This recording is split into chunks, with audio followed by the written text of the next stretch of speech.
병원에서 태어난 기록은 있지만 출생 신고는 없는 이른바 유령영아 사건이 눈덩이처럼 불어나고 있습니다. 경찰청에 접수된 건수만 1000여 건이 넘습니다. 지난 주말 전남 지역 곳곳에서 사건 사고가 잇따랐습니다. 신안에서는 어선이 교각과 충돌했고 화순에서는 배수관을 수리하던 작업자가 숨졌습니다.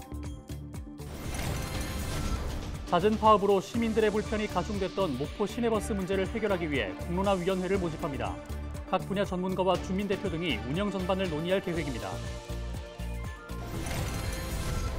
500년의 역사를 간직한 옛 고흥군청 부지가 역사문화공원으로 탈바꿈됐습니다. 역사적 가치를 전하고 휴식을 제공하는 공간으로 거듭났습니다.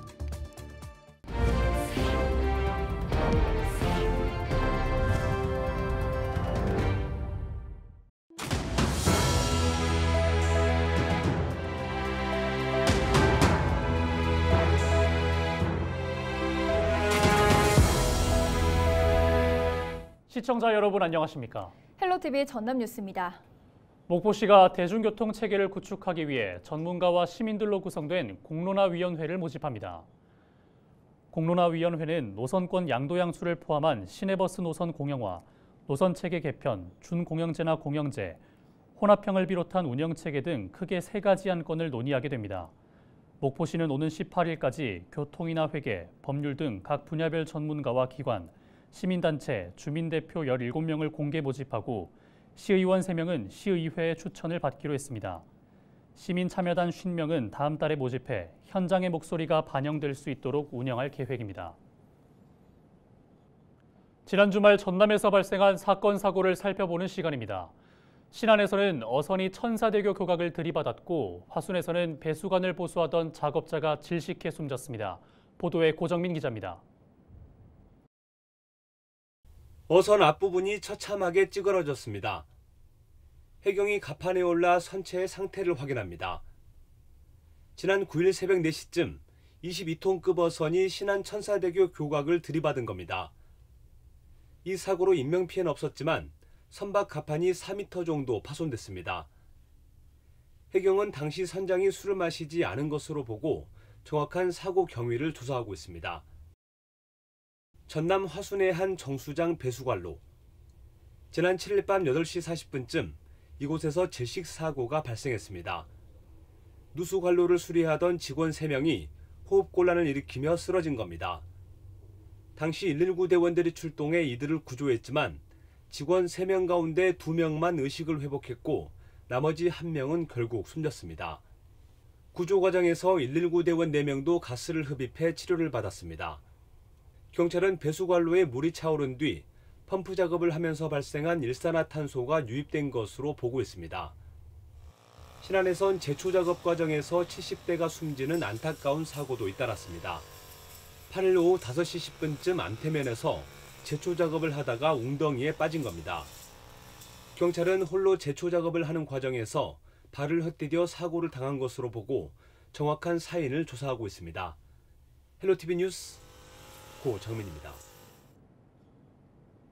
병원에서 태어난 기록은 있지만 출생 신고가 되지 않은 이른바 유령영아 사건이 날이 갈수록 눈덩이처럼 불어나고 있습니다. 경찰에 통보된 사건만 1000건이 넘습니다. 보도에 김한식 기자입니다. 부산 기장군의 한 야산입니다. 8년 전 자신의 아이를 묻었다는 친모의 진술에 따라 경찰이 시신 수색 작업을 벌였지만 아직 찾지 못했습니다. 현장에서 뼈조각 4개를 발견해 DNA 감식을 벌이고 있지만 크기 등으로 미뤄볼 때 영아의 것으로 보기 어렵다는 것이 경찰 관계자의 설명입니다. 경남 거제의 한 하천에서도 부모에 의해 유기된 영아 시신 수색이 이루어졌지만 찾지 못했습니다. 이처럼 출산 기록은 있지만 출생 신고가 되지 않고 사라진 영아 사건은 날이 갈수록 늘고 있습니다. 지난 주말까지 경찰청에 접수된 전국 출생 미신고 영아는 1069명. 이 가운데 130건은 종결돼 현재 수사가 진행 중인 건은 939건으로 집계됐습니다. 일부 소재 확인된 아동이 있고요. 나머지에 대해서는 계속 확인 중이고 소재 확인되는 거하고는 별개로 혹시나 아동학대라든지 그런 위법 사항이 있는지 그런 부분에 대해서 계속 지금 확인 중에 있습니다. 전국적으로 출생 신고를 하지 않은 채 사망한 것으로 확인된 영아는 34명인 것으로 나타났습니다. 경찰은 23건은 범죄 혐의가 없거나 공소시효가 만료돼 수사를 종결했고 11건에 대해서는 아동학대나 영아 살해, 시신유기 등의 가능성을 열어놓고 수사를 계속하고 있다고 밝혔습니다.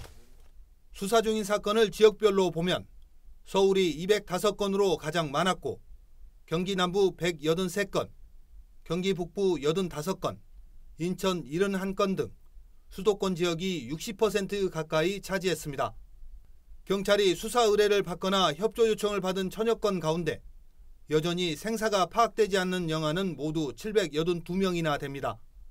정부는 지난 2015년부터 지난해까지 8년간 출산 기록은 있지만 출생신고 기록이 확인되지 않은 아동에 대해 전수조사를 벌이고 있습니다.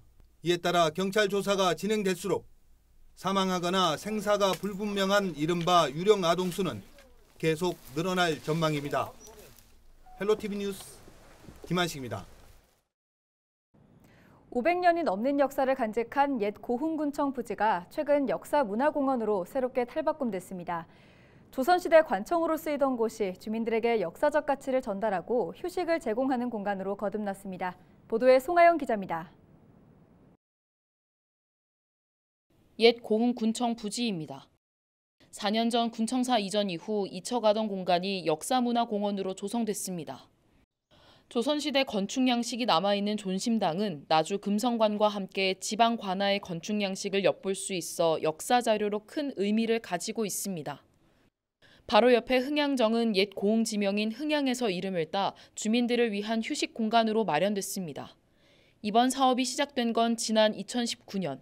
군청이 이전하면서 원도심 침체를 우려했던 주민들에게 역사적 가치를 조명하고 문화 공간을 제공하기 위해 추진됐습니다. 그 철거하는 장소를 문화재 공간으로 저희들이 조성하기 위해서 군민들에게 휴식 공간으로 돌려주기 위해서 추진하게 됐습니다. 고흥군은 옛 청사 부지 일원을 문화재 구역으로 지정해 원도심의 활력을 불어넣을 계획입니다. 조선시대 누각인 남희루를 역사문화공원으로 이전해 낙후된 도시미관을 개선하겠다는 구상입니다. 이와 함께 역사문화공원과 고흥 전통시장을 연계해 침체된 주변 상권 활성화에 집중할 방침입니다. 조선 후기에 건립됐던 남희루가 아직은 제자리로 돌아오지를 못했습니다. 존신당 부근으로 옮겨온다면 완벽한 저희들이 옛 관청의 모습으로 탈바꿈할 것 같습니다. 앞으로 고흥군 역사문화공원이 도심 속 자리한 휴식 공간이자 원도심의 부흥을 이끌 중심지로 거듭날 수 있을지 주목됩니다. 헬로티비 뉴스 송하영입니다.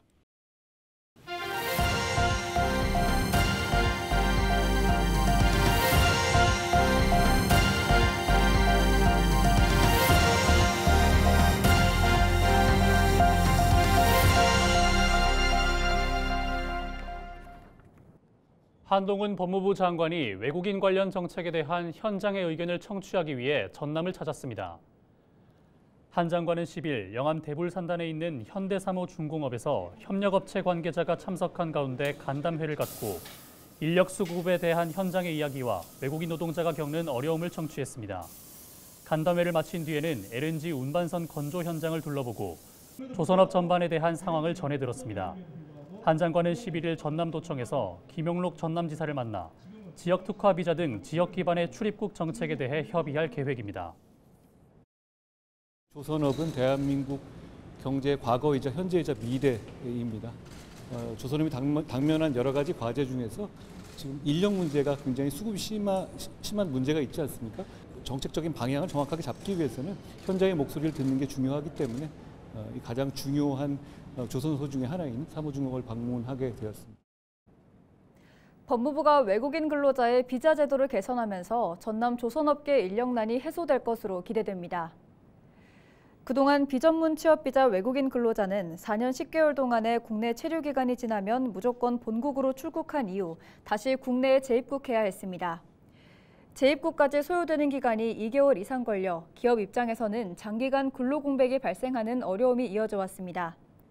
전남도는 법무부가 외국인 근로자가 숙련 기능 인력 체류 자격 전환에 필요한 근무 기간을 기존 5년에서 4년으로 완화시켜 근로공백과 출입국 비용 절감 효과가 기대된다고 밝혔습니다. 율촌 일산단에 포스코 HY 클린메탈 1공장이 준공됐습니다. 이번에 준공된 1공장은 포스코 HY 클린메탈이 1,200억 원을 투자해 준공됐으며 연간 12,000여 톤의 블랙 파우더를 처리할 수 있는 생산 공정으로 200여 명의 고용 창출이 기대됩니다.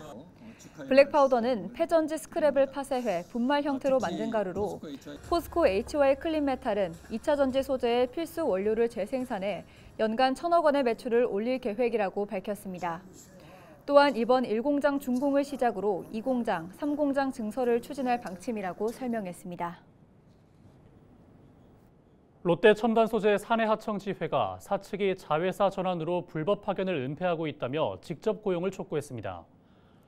롯데 첨단소재 사내하청지회는 10일 여수시청에서 기자회견을 열고 지난 2019년 사내하청 노동자 400여 명의 근로자 지위 확인 소송 1심 선고가 얼마 남지 않은 가운데 롯데케미칼이 사내하청 노동자의 자회사 전환을 위해 여수공장 사내하청업체 3곳의 계약을 종료했다고 주장했습니다. 그러면서 이 같은 롯데케미칼의 계획이 그동안의 불법 파견을 숨기고 근로자 지위 확인 소송을 치화시키려는 목적이라고 지적했습니다. 이에 대해 롯데케미칼 측은 고용불안 해소와 처우 개선을 위해 노동자들을 자회사로 편입해 직접 고용하는 것이라며 노조와 계속해서 협의하겠다고 설명했습니다. 지방시대 국정과제를 총괄할 대통령 소속 지방시대위원회가 공식 출범한 가운데 전남도가 환영 입장을 밝혔습니다. 전남도는 지방시대위원회가 지방정책의 지휘본부로서 지방소멸의 가속화를 막고 지역균형 발전에 선도적인 역할을 다할 것으로 기대한다고 강조했습니다. 특히 지방중소벤처기업청이나 지방환경청 등 특별지방행정기관부터 조속히 이전돼야 한다며 정부의 전폭적인 재정 지원과 과감한 규제 혁신을 요구했습니다. 선사시대부터 이어져 온 섬진강 제첩잡이 손트러업이 우리나라 어업 분야 최초로 세계 중요 농업유산으로 등재됐습니다. 전라남도는 지난 7일 열린 국제연합식량농업기구가 섬진강 제첩잡이 손트러업을 세계 중요 농업유산으로 지정했다고 밝혔습니다. 섬진강 제첩잡이 손트러업은 광양과 경남 하동 섬진강 하류 일대에서 선사시대부터 이어져 왔으며 사람이 직접 강물에 들어가 거랭이라는 도구로 강바닥을 긁어 제첩을 잡는 방식을 말합니다. 12대 목포시의회가 개원 1주년을 맞아 열린의정과 일하는 의회를 구현했다고 자평하면서 앞으로는 소통과 전문성을 더 강화하겠다는 의지를 내비쳤습니다. 12대 목포시의회는 지난 1년 동안 각 상임위원회의 회의 과정을 생중계해 열린의정을 구현했고 전체 조례안 가운데 의원 발의 조례 64%, 행정사무감사를 통해 175건에 대해 시정 또는 개선을 권고하는 등 일하는 의회를 구현하기 위해 노력했다고 밝혔습니다. 그러면서 앞으로는 시민과의 소통을 더 체계적으로 추진하고 의정 연수와 현장 견학 활동을 통해 전문성을 강화하겠다고 강조했습니다. 신우철 완도군수가 민선 8기 1주년을 맞아 완도가 이른바 치유의 섬으로 자리매김할 수 있도록 지평을 열겠다고 다짐했습니다.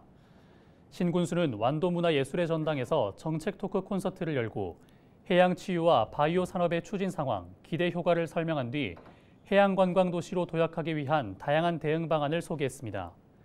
특히 해조류를 특화한 바이오 산업은 어촌 경제 발전의 성공 모델로 만들고 해양 치유와 연계한 웰리스 관광 산업을 통해 1,000만 관광객 시대를 열겠다고 강조했습니다. 영암군이 3대 표어와 지역을 대표하는 캐릭터를 제작해 발표했습니다. 영암군은 민선 8기 1주년을 맞아 대한민국 혁신수도, 청년기회도시, 마흔의 심장, 생태힐링 도시를 3대 표어로 삼고 영암의 새로운 미래 100년을 설계하겠다고 밝혔습니다. 그러면서 월출산에 서식하는 남생이와 월출산을 형상화한 달토끼 캐릭터를 공개하고 지역 홍보에 적극 활용하기로 했습니다. 여수시가 산업통상자원부가 주관한 지자체 지역에너지 계획 수립 공모 사업에 선정돼 국비 2,500만 원을 확보했습니다. 이번 사업은 지자체 에너지 정책의 기획 역량을 강화하기 위해 연구 용역비를 지원하는 사업으로 여수시는 연말까지 산업통상자원부와 한국에너지공단과 협약을 추진해 관련 용역을 실시할 계획입니다. 이후 에너지 이용 효율화 방안과 에너지 자립률 제고 방안 등이 담긴 계획이 확정되면 앞으로 5년 동안 에너지 정책 기본서로 활용할 방침입니다. 이어서 AI 날씨와 생활입니다.